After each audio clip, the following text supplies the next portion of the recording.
Find the mean deviation from the mean for the following data.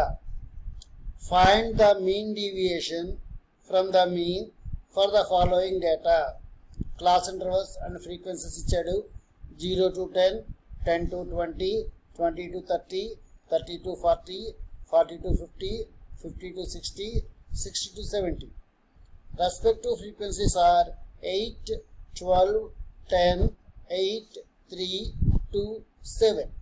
So class interval మెథడ్లో మనకి continuous distribution ఉంది. ఇక్కడ వాడు mean deviation కనుక్కోమంటాడు ఫ్రమ్ మీన్. అలాగే ఇంకో బిట్ ఏంటి ఇచ్చాడు, find mean deviation about median, median ద్వారా కూడా కనుక్కోండి అంటాడు. Compare the results obtain A and B, అంటే మీన్ డీవియేషన్ని మీన్ ద్వారా తీసుకున్నప్పుడును మీన్ డీవియేషన్ని మీడియన్ ద్వారా తీసుకున్నప్పుడును ఆ కంపారిజన్ ఎలా ఉంటుంది అనేది కూడా చేయమని చెప్తున్నాడు. ఫస్ట్ ఏం చేయాలి, మనకి ఎప్పుడు హారిజాంటల్గా ఇస్తాం లెక్కని మనం వర్టికల్గా కాలమ్స్ కింద రాసుకోవాలి. Class interval 0 to 10, 10 to 20, 20 to 30, 30 to 40, 40 to 50, 50 to 60 and 60 to 70. So these are class intervals. వీటి మిడ్ వాల్యూస్ని ఎక్స్గా తీసుకోవాలి. సో 0కి 10కి వచ్చే మిడ్ వాల్యూ అంటే ఏంటి, యావరేజ్. 0 plus 10/2 5. సిమిలర్లీ ప్రతి దానికి మిడ్ వాల్యూ తీసుకుంటే 5, 15, 25, 35, 45, 55, 65. These are the mid values. యాక్చువల్గా ఇక్కడ ఇంక్రిమెంట్ 10, 10 ఉంది కాబట్టి ఇక్కడ ఇంక్రిమెంట్ 10, 10 చేసుకుంటూ వెళ్ళిపోతుంటే అలవాటు కొద్దీ సరిపోతుంది. కొంచెం 3-4 లెక్కలు చేసేసరికి ఐడియా వస్తుంది. ఇక్కడ ఉండే ఇంక్రిమెంట్ ఏదైతే ఉందో క్లాస్ ఇంటర్వల్ యొక్క హైటే మీ ఇంక్రిమెంట్ కింద ఉంటుంది. రెస్పెక్టివ్ ఫ్రీక్వెన్సీస్ రాసుకున్నాం 8, 12, 10, 8, 3, 2, 7. ఫ్రీక్వెన్సీని యాడ్ చేస్తే ఏమవుతుంది, n వస్తుంది. n = 50. ఫ్రీక్వెన్సీస్ అన్నిటిని కూడా యాడ్ చేసినప్పుడు వస్తుంది. క్యూములేటివ్ ఫ్రీక్వెన్సీ రాస్తున్నాడు. ఫస్ట్ 8 రాశాడు. 8కి 12 కలిపితే 20. అంటే 20 అంటే ఏంటి, రెండింటి యొక్క సమ్. 20కి 10 కలిపితే 30. ఈ 30 అంటే ఏంటి, 3 కూడా యాడ్ చేస్తే వచ్చిన వాల్యూ అన్నమాట. ఈ 30కి 8 కలిపితే 38. 38 అంటే ఏంటి, మొత్తం 4 కూడా యాడ్ చేస్తే వచ్చింది. సిమిలర్ 38కి 3 కలిపితే 41. 41 అంటే ఏంటి, ఇక్కడ దాకా ఉన్న ఫ్రీక్వెన్సీని యాడ్ చేస్తే వచ్చింది. 41 2 యాడ్ చేస్తే 43. 43కి 7 యాడ్ చేస్తే 50.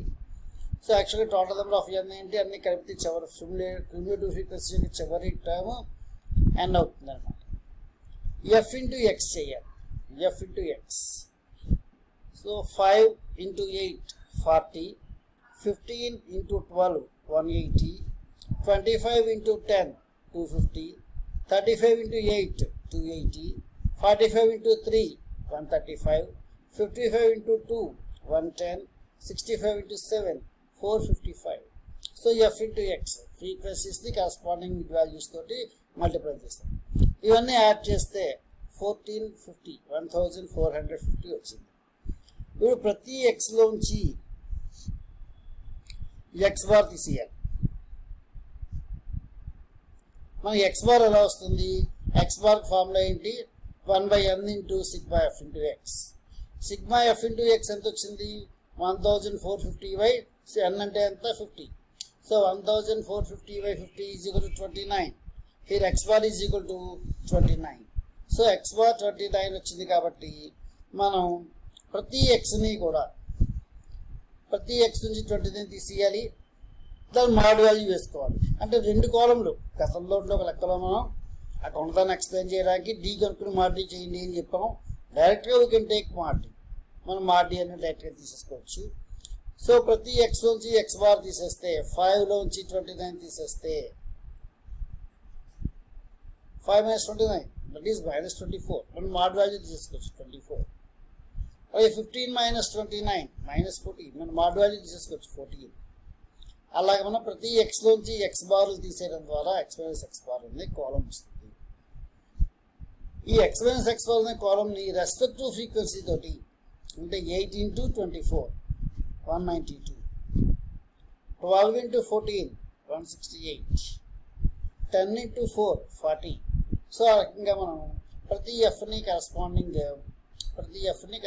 ఎక్స్ మైనస్ ఎక్స్ బార్తో మల్టిప్లై చేసేస్తాం. యాక్చువల్లీ కాలం మీడియన్ కనుక్కోవడం అనే రెండో బిట్ గురించి ఈ కాలం తయారు చేశాడు. మనం ఫస్ట్ బిట్ చేయడానికి ఇక్కడ దాకా మనకి సరిపోతుంది అనమాట.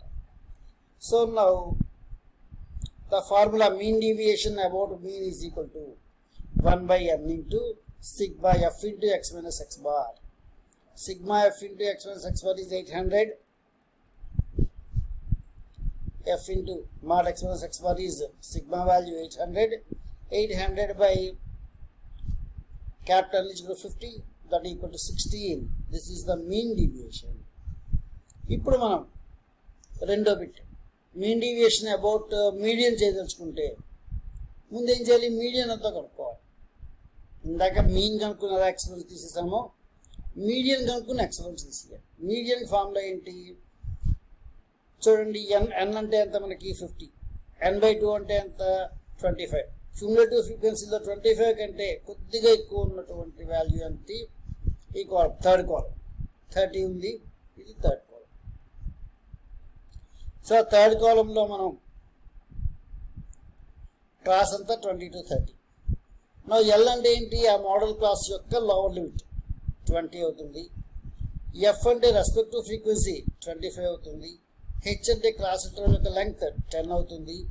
ఎన్ అంటే ఎంత 50 కాబట్టి 50/2 అంటే 25 వచ్చింది. సి అంటే ఏంటి? మనం తీసుకున్న మోడల్ క్లాస్కి కొంచెం పైన ఉన్నటువంటి క్యూములేటివ్ ఫ్రీక్వెన్సీ అది 20. సో ఆ వాల్యూస్ అన్ని మనం సబ్స్టిట్యూట్ చేస్తే మనకి 22 వచ్చింది. So median value is 22. Mean deviation about median formula ఏంటి? 1/n into sigma f into mod x minus median. దీన్ని ఫైండ్ అవుట్ చేయాలి. అంటే ప్రతి ఎక్స్లోంచి మీడియన్ తీసేసి దానికి మాడ్యులస్ వాల్యూ తీసుకుని కాలంలో రాసుకోవాలి. ఎఫ్ తోటి ఆ కాలం మల్టిప్లై చేస్తూ రెస్పెక్టివ్ వాల్యూస్ని మరో కాలంలో రాసుకోవాలి. అవన్నీ సమప్ చేస్తే మనకి sigma F into mod X minus median అనేది వస్తుంది అనమాట. ద హోల్ బై ఎన్ వేసుకుంటే మీన్ డీవియేషన్ అబౌట్ మీడియన్ అనేది వస్తుంది. సో దానికి ఏం చేసాం? మీడియన్ వాల్యూ ఏదైతే 22 ఉందో ప్రతి ఎక్స్లోంచి 22 తీసేస్తూ కాలం తీసుకొచ్చాం.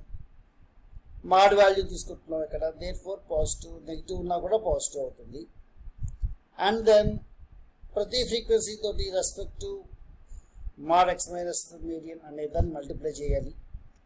అంటే 8 into 17 136, 12 into 7 84, 10 into 3 30 ఆ రకంగా చేయాలి. ఇప్పుడు f into mod X minus median అన్న కాలం వచ్చింది. దీని అంతటి సమప్ చేస్తే sigma F into mod X minus median వస్తుంది. That is 790. సో దాన్ని తీసుకొచ్చి ఈ ఫార్ములా సబ్స్టిట్యూట్ చేస్తే 1/n into sigma f into mod x minus median. That is 790/50, 15.8. So మనం మీన్ డీవియేషన్ అబౌట్ మీన్ చూసాం 16 వచ్చింది. మీన్ డీవియేషన్ అబౌట్ మీడియన్ చూసాం 15.8 వచ్చింది.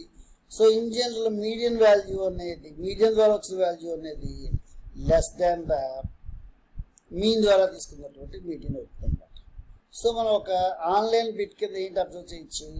Mean deviation is less than when taken about the median.